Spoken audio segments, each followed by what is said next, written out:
बिस्मिल्लाहिर्रहमानिर्रहीम। अस्सलाम वालेकुम, नमस्कार, आदाब। कैसे हैं आप? मैं हूं doctor Khalid Ansari, herbal expert. दोस्तों, पिछली वीडियो में हमने बताया था किडनी फेल्यूर कितना पेचीदा है, कितना खर्चीला है, उसकी पहचान क्या है, उसके कारण क्या है। आज की वीडियो में हम बात करेंगे किडनी फेल्यूर से बचाव के बारे में, उसके इलाज के बारे में, ऐसे इलाज के बारे में बात करेंगे जो सुरक्षित भी हो और सक्सेस भी हो। दोस्तों, किडनी फेल्यूर का सबसे बड़ा अलमिया यह है कि इस रोग में बहुत अरसे तक मरीज को कोई लक्षण दिखाई नहीं देते। जब तक गुर्दे संगीन हद तक खराब नहीं होते, मरीज को कोई तकलीफ नहीं होती। मरीज अपने अंदर सुलगते हुए आग से बेखबर रहता है। गुर्दे फेल्यूर में इसके असरात उस वक्त जाहिर नहीं होते जब तक गुर्दे 80 से 90% तक खराब न हो जाएं। जब गुर्दे का काम 10% से कम रह जाता है, यानी 90% खराब हो जाता है, तब गुर्दे का फिल्ट्रेशन डिस्टर्ब होकर के यूरिया और क्रिएटिनिन के लेवल इतना बढ़ जाता है कि मरीज को वॉमिटिंग शुरू हो जाती है, थकान हो जाता है, मरीज को बेहोशी और कमजोरी तारी रहती है। ऐसे में जब डॉक्टर के यहाँ पहुंचता है, इस मर्ज की जटिलता इतनी बढ़ चुकी होती है कि डॉक्टर के सामने दो ऑप्शन आते हैं, एक तो डायलिसिस और दूसरा ट्रांसप्लांटेशन। डायलिसिस बारे में मैंने बताया था कि ये हरगिज इलाज नहीं है, ये मरीज के पैसे की बर्बादी और वक्त से पहले कब्रिस्तान भेजने का जरिया है।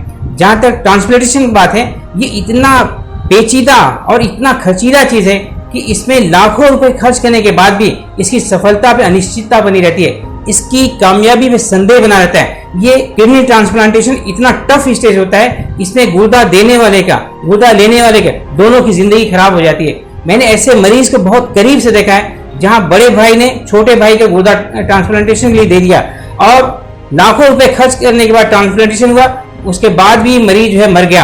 अब समझ लीजिए कि बड़े भाई ने गुर्दा भी दे दिया, छोटा भाई मर भी गया। छोटे भाई की जिंदगी खत्म होगी, बड़े भाई की जिंदगी आधी होगी। इस मर्ज में अगर जो है बाज़ औक़ात कामयाबी मिल भी जाती है तो ताज़ जिंदगी मरीज को अपने ऊपर हजारों रुपए खर्च करने पड़ते हैं। दोस्तों, अगर आपको किडनी फेल्यूर है, आपको घबराने की जरूरत नहीं है। यूनानी पैथी में इलाज बहुत बेहतर है। मैं समझता हूँ कि बहुत सारे पैथी से बेहतर है।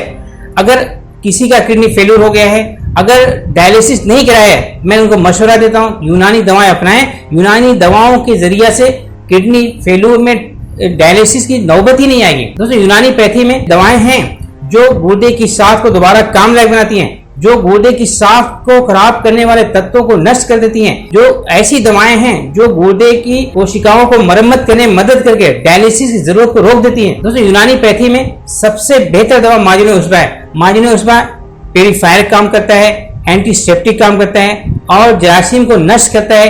इसके इस्तेमाल से बढ़े हुए यूरिया क्रिएटिनिन लेवल जो है नॉर्मलाइज हो जाए, धीरे धीरे घट जाते हैं। इसमें दूसरी दवाएं जो है माजुने चोपचीनी। माजुने चोपचीनी इतनी जबरदस्त दवा है, ये जो है जरासीम का दुश्मन है। अंग्रेजी दवाओं के एडवर्स रिएक्शन से गुर्दे जो बुरे असर पड़ते हैं उनसे ये बचाने वाली चीज है। यूरिया के और क्रिएटिनिन के बढ़े हुए लेवल को धीरे धीरे घटाता है। जब किडनी फंक्शन कम हो जाता है और ऐसे हालत में यूरिया क्रिएटिनिन लेवल बढ़ करके ब्लड बिल्कुल गाढ़ा हो जाता है, ऐसे हालत में माजुने चोपचीनी के इस्तेमाल से ये जो है उसके खिल्द को पतला करके फासिद मादों को बाहर निकालती है और जो है इसके खिल्द को मोतदिल बनाती है और धीरे धीरे डे बाय डे जो गुर्दे को सही हालत में लाती है, जिससे डायलिसिस की बारी ही नहीं आती। तीसरी दवा परसाउशां, ये बहुत खास दवा है। इसके इस्तेमाल से पेशाब की जलन फौरन दूर हो जाती है, पेशाब खुल करके आता है, रुके हुए पेशाब को जारी करता है। दोस्तों, आपने एक बहुत मशहूर दवा सुना होगा कि नीरी केफ्टी, जो आयुर्वेद की बहुत चर्चे में दवा है, जो किडनी फेल्यूर के लिए आजकल बहुत कारआमद समझ जाती है। बहुत जोरों से ये जो है किडनी फेल्यूर में इस्तेमाल हो रही है, इसका रिजल्ट भी आता है। इसके अंदर जो सबसे खास कंटेंट जानते हैं वो परसाउशां है। परसाउशां को हंसराज भी कहा जाता है, इसे आम जबान में दूसरे अल्फाज में पुनर्नवा भी कहा जाता है और नीरी केफ्टी की खास कंटेंट पुनर्नवा है। दोस्तों, चौथी दवा गुले बनफ्सा। गुले बनफ्सा इस मर्ज के लिए बहुत कारआमद है, बहुत ही मुफीद है। ये एक होता है गुले बनफ्सा, एक होता है बरगे बनफ्सा।